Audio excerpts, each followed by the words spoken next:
Welcome to the education website. Let's learn together. दूसरा question है हमारा, राष्ट्र निर्माण में बाधक 4 तत्वों का वर्णन करें। जातिवाद। सबसे पहला तो जातिवाद आता है। जातिवाद क्या होता है कि जहां के लोग अपनी ही जाति को प्रमुख मानते हैं, बाकी जातियों को प्रमुख नहीं मानते, मतलब वहां पे राष्ट्र निर्माण की कल्पना करना भी बहुत मुश्किल है। राष्ट्र निर्माण के मार्ग में सबसे महत्वपूर्ण बाधक तत्व जातिवाद की भावना है। राष्ट्रीय राजनीति जातिवाद पर आधारित है। चुनाव के समय प्रत्याशियों का चयन जाति के आधार पर किया जाता है। मतदान भी जातिगत भावना के आधार पर ही किया जाता है। यही नहीं, प्रशासन में भी जातीयता का समावेश हो चुका है। इसका कहने का मतलब ये है कि जब हम कोई राजनीतिक पार्टी किसी उम्मीदवार को खड़ा करती है, प्रत्याशी होता है उम्मीदवार जो चुनाव लड़ता है या वोट मांगता है, तो अगर उसको खड़ा करती है तो जातीयता के आधार पर करती है कि अगर एक क्षेत्र में सैनी ज्यादा है तो सैनी प्रत्याशी को खड़ा किया जाता है ताकि उसको वोट ज्यादा मिले, सैनी लोग ज्यादा वोट दें। और उसी मतदान भी उसी के अकॉर्डिंग होता है कि जो वोट देते हैं लोग, वो भी उसी के अकॉर्डिंग देते हैं कि जो सैनी है वो हमारी ही मदद करेगा, बाकियों की नहीं करेगा। ये उनकी धारणा होती है अलग अलग। यही नहीं, प्रशासन भी जातीयता का समावेश हो चुका है। प्रशासन में भी जातीयता का समावेश हो चुका है। भाषाई उन्माद। ये तो हम सबको पता है कि जो भारत है वो बहुधर्मी के साथ साथ बहुभाषाई भी है। भारत में अनेक भाषाएं बोली जाती हैं, जिसमें से 22 भाषाओं को संविधान की 8वीं सूची में समाहित किया गया है। इसमें एक मल्टीपल चॉइस आ जाता है कि भारत में कितनी भाषाओं को संविधान की सूची में रखा गया है, तो वह है 22 भाषाएं।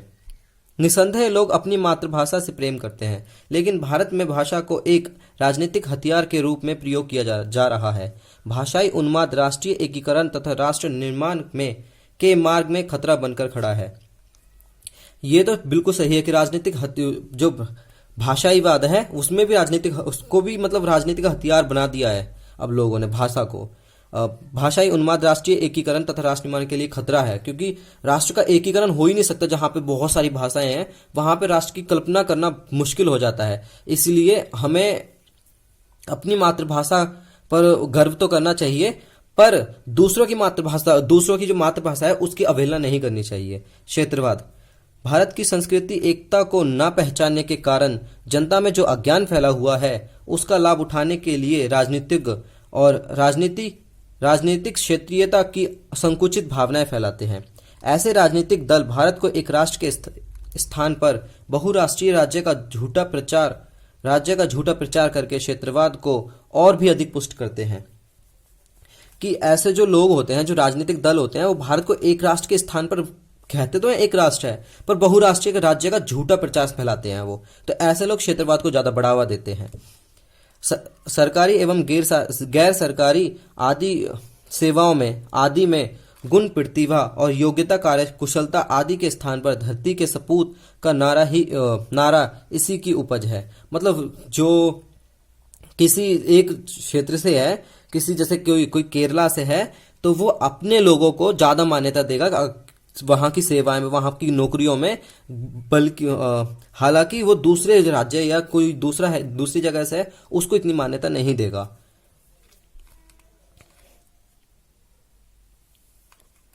तथा देश में अनेक क्षेत्रीय दल खड़े हो गए हैं।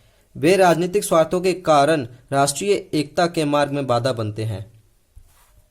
प्रशासन का गिरता स्तर। इन दोषों के कुप्रभाव से अब प्रशासन भी अछूता नहीं रह सका है। भाई भतीजावाद, लाल फीताशाही, नौकरशाही की सत्ताधारी दल के साथ व्यवहारिक रूप से प्रतिबद्धता, प्रशासन में राजनीतिक हस्तक्षेप आदि ने उसे इतना प्रभावित कर रखा है कि प्रशासन के सर्वोच्च स्तर में से बिल्कुल निचले स्तर तक बड़े पैमाने पर भ्रष्टाचार व्याप्त है।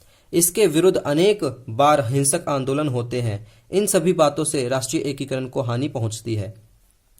इन दोषों के कुप्रभाव से, जो ऊपर वाले दोष हैं, उनके कुप्रभाव से अब प्रशासन भी अछूता नहीं है। भाई भतीजावाद, जो भाई भतीजावाद होता है कि जैसे अगर तुम्हारा कोई भाई, तुम अगर किसी गवर्नमेंट जॉब में हो तो तुम्हारा ही भाई, तुम अपने ही भाई को किसी दूसरी गवर्नमेंट जॉब में नौकरी दिलाते हो। नौकरशाही की सत्ताधारी, कोई भी नौकरशाही, जैसे आईएएस आईपीएस जो होते हैं उनको नौकरशाही बोला जाता है कि सत्ताधारी दल के साथ व्यवहारिक, जिसके पास सत्ता है उसके साथ उस दल के साथ व्यवहारिक रूप से प्रतिबद्धता, जो उसकी प्रतिबद्धता है नौकरशाही की, वो अपनी प्रतिबद्धता को मतलब प्रतिबद्धता होती है जो उसके प्रति उसका काम है कि उसका जो क्या अनुशासन है, क्या काम है, वो नहीं करता। मतलब नौकरशाही अच्छे से नहीं करती, वो मतलब सत्ताधारी दल के साथ वो मिल जाती है व्यवहारिक रूप से। प्रशासन में राजनीतिक हस्तक्षेप आदि से उसे इतना प्रभावित कर रखा है कि प्रशासन के सर्वोच्च स्तर से बिल्कुल निचले स्तर तक बड़े पैमाने पर भ्रष्टाचार व्याप्त है। मतलब ऊपर से लेके नीचे तक जो भी मतलब जगह है वहां पे भ्रष्टाचार बहुत ज्यादा हो चुका है। इसके विरुद्ध अनेक बार हिंसक आंदोलन होते हैं। आंदोलन तो बहुत होते हैं, हिंसक आंदोलन होते हैं, पर इससे अभी तक कोई इलाज नहीं है। अभी भी भ्रष्टाचार बहुत ज्यादा है, पर अभी भी गवर्नमेंट जो है वो इस पर लगातार कार्य कर रही है। इन सभी बातों से राष्ट्रीय एकीकरण को हानि पहुंचती है। ये तो सही है कि इन सब जो बातें हैं उनसे राष्ट्रीय एकीकरण को हानि तो पहुंचती ही है।